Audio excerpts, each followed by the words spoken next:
patrons, welcome to this week's tutorial. So this is part 3 of the 4-part eye tutorial. So in this part we are focusing on drawing a macaw eye. So this is the reference photo over here, and it also has all the colors in that listed there, so I'll make sure to add that at the end of the video and as an attachment at the bottom in the description. And then this is the drawing at the bottom of the print. So the drawing came out really cool. I'm very impressed with the drawing, and it was actually quite fun drawing those sorts of wrinkles and stuff because I haven't drawn anything like that before, so getting that texture and that in there was a lot of fun to do, and it's actually really easy to do as well. So I'll be showing you guys how I do all of that as we go along in the video. The tutorial is quite short, it's only about 15 minutes long. It didn't take me too long to draw. I think it took me between 2 or 3 hours to draw the eye. And again, the way I'm going to start is I'm going to start with the darkest part of the eye, so the area around the eye and the pupil, and then I will kind of start forming things around it and inside it as we go. So I hope you guys enjoy this tutorial, and let's get started. So starting with the black area of the eye, so I'm not sure what to call it. They obviously don't have eyelashes. They have these like rubbery looking round bits around the eye, and that is what I am starting off with. It is quite dark, so I think that is a nice way to start it, and then you can get that shape in quite easily, and then you slowly start adding color and creating form in and around the eye. So it was quite interesting. I made sure not to go too dark on the top bits of those macaw eyelid lashes things, because I could see that it had a lighter value there. So take note of which areas are dark, because I did press quite firmly on the areas that I thought were completely black. So now I am doing the thin sort of waterline in black as well, and then I'm going to proceed with doing the bottom macaw lashes. I'm just going to call them macaw lashes because I don't know what they're actually called. And then again, I'm sort of circling the areas that I know are going to be lighter, and then taking note of the different shapes of each little lash, and then proceeding all the way to the left. So far the only color that I've used is my Prismacolor black. I haven't used any other colors. I actually haven't used many colors throughout the entire drawing, so that's quite nice, being able to do something without using too many colors. So I guess this sort of pattern in the eye is a reflection of a cage, I guess, or the bird cage, and that is what I'm filling in there, and then I am continuing with the lashes at the bottom.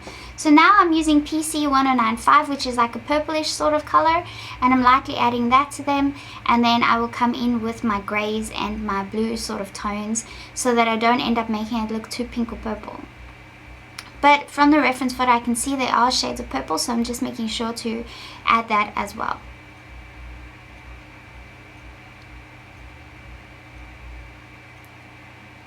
My dogs are sunbathing.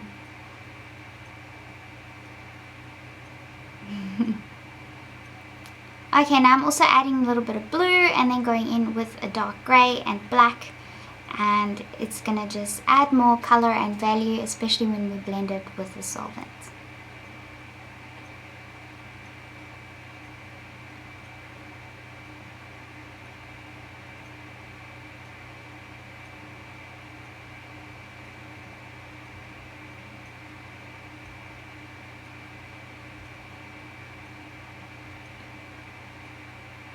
So just continuing with the same process.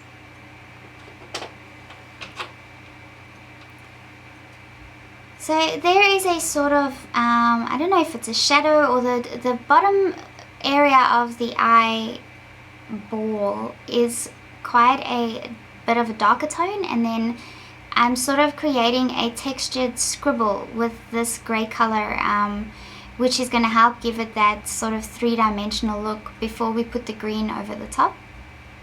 And then I'm also going to use a dark gray, so I'm using PC 1056 over here, and that is going to do the darker areas just under the top of the eyelid.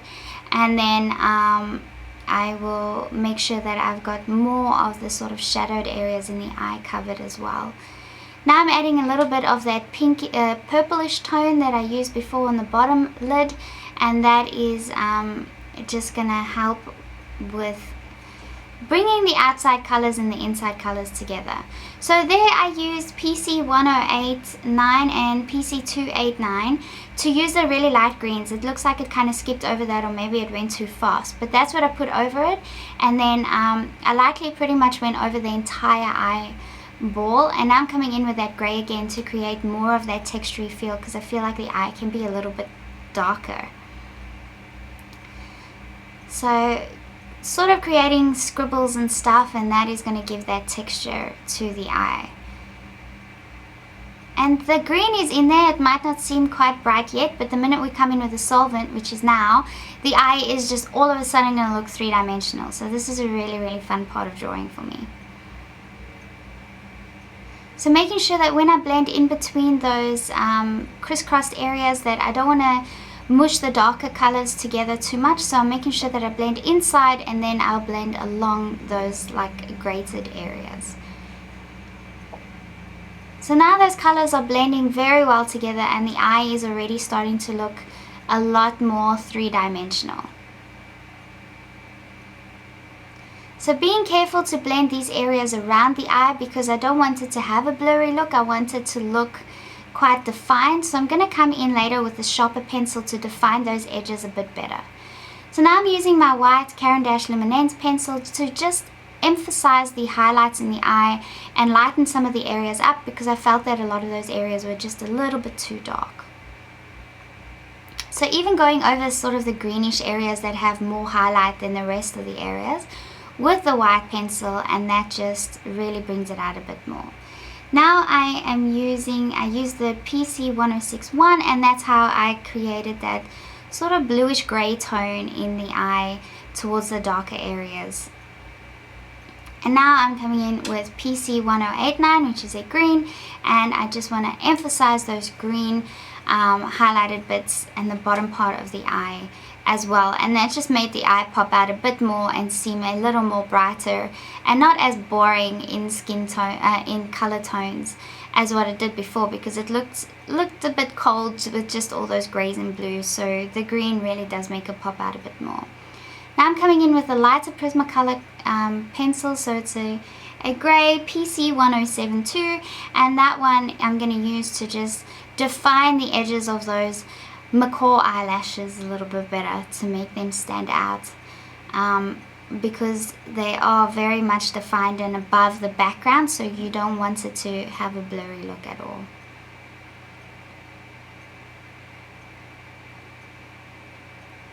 So that's the eye, and then I think we're going to get to a point now where we're gonna start with the feathers. So on the top left of the drawing is these bright green blue pieces of feather that are sticking out over the eye.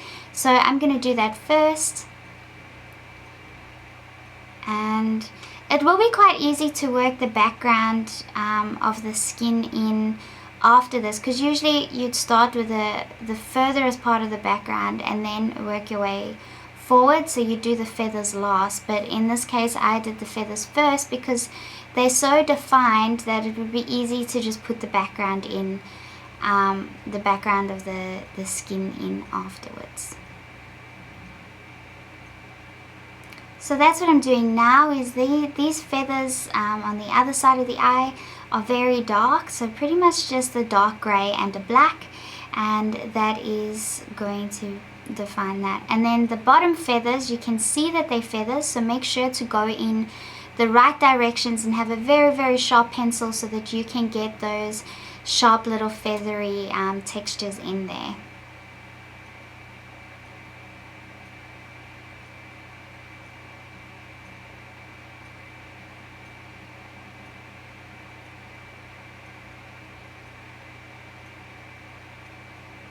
And then obviously when we blend with the solvent, it will be a little bit easier to get that to look a little softer and a little less crayon-like. So now I'm coming in with the darker grey and sort of filling in the shadows in the corners and sort of between the creases and under the feathers. And then we're going to go into that a little bit more on the creases of the eye. So now I'm using that purple tone, PC1031, and I'm pretty much lightly going over every single wrinkle over there, and that's gonna those are the darkest areas of the wrinkles, and then we will form our other values around that. But having to put those wrinkles in first was really fun, because it started giving you an idea very quickly. Even with the rest of it being completely white, you can see that they're wrinkles, and it's giving the face more and more depth and definition the more that you go into it. So that's the darkest part of the wrinkles that I've pretty much put in. And now I'm going to go in with my shadows of grays and stuff to form those different values in between the wrinkles. So the closer you are to the wrinkle, the darker it is. And the higher the part of the areas between the wrinkles, the lighter it's going to be. So you're going to form that illusion of depth and wrinkles, because you can see which areas are the deepest part of the wrinkles and which are the highest part of the wrinkles. And, taking note of which areas have sort of darker values. So to the left of the eye and under the feathers and right underneath the eye by that big wrinkle, the values there have a bit more shadow, so they're going to be a little bit darker.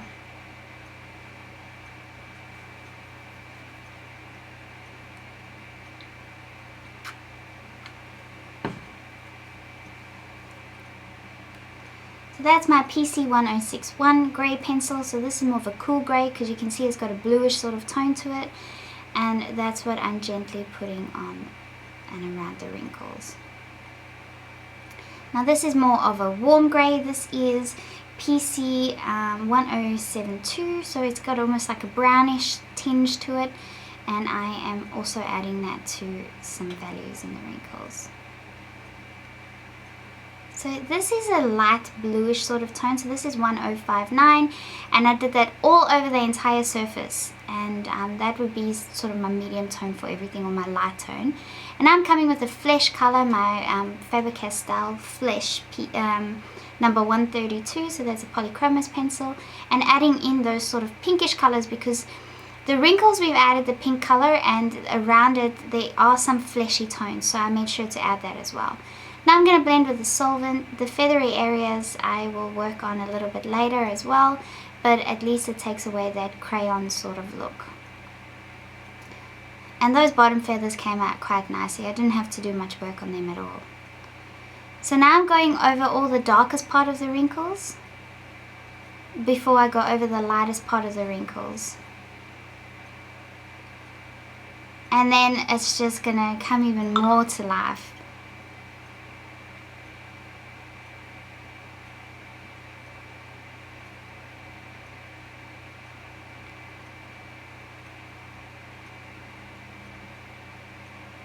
So I'm using a small brush because I kind of don't want to go over the areas that I've blended already, especially the areas in black, because I want to keep it as clean as possible, because you've got really dark feathers amongst over very light skin.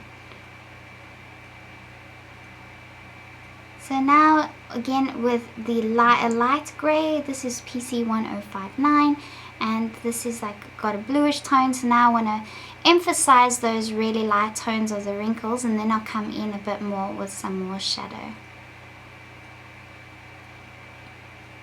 Because right now everything is looking a bit too pink, and I need it to look a little more pale and grey.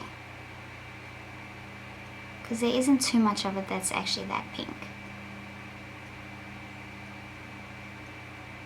So I felt like I needed to emphasize some of the wrinkles a bit better, so that's what I did just there. Adding some darker values. So these are all pretty much last minute touch-ups, because I'm getting very close to being finished with this and quite happy with the result, because it looks real, it looks three-dimensional, the wrinkles look really cool.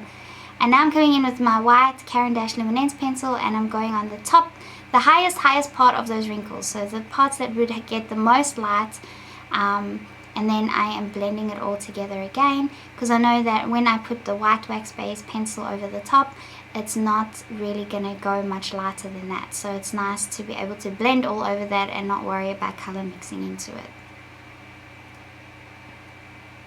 So some more touch-ups. Taking note of my reference photo.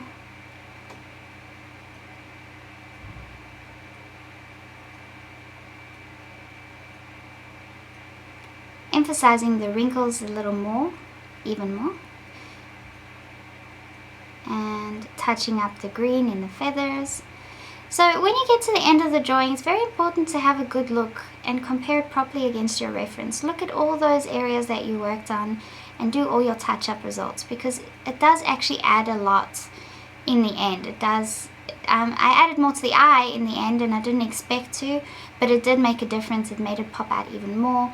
So just take note of your reference, because the more you draw, the more you realize other areas that can have a little more something added to it. So I'm using indigo blue to sign my name, really tiny with a really sharp pencil, and that is the macaw eye done. So that was so easy, and that was so much fun to draw. Eyes are probably one of my favorite things to draw in general. So I do like getting that glossy sort of look and that rounded, wet, moist look of the eye. So yeah, that was very fun to draw. So I hope you guys find this useful. I don't know if you'll get to draw macaw, but if you do, I'm sure you're going to feel very confident with drawing the eye. I'd say that this eye is actually easier to draw than other eyes, like the cat or a dog or even the horse. So this one I did find was the easiest one to draw. So the final part of all these tutorials is coming up next, which is of a dog eye. And that picture, that reference photo, is actually a photo that I took of one of my Ridgeback girls, Honey, and it's so cool. Her eye looks really freaky because it looks like she actually has a star in her eye. So that is coming up next, and then that will be the final part of the 4-part eye tutorial. And then the tutorial that I will be doing next will be the sheen tutorial on how to draw sheen and shine on different coats of fur. So thank you guys for watching, and I'll see you guys soon. Bye.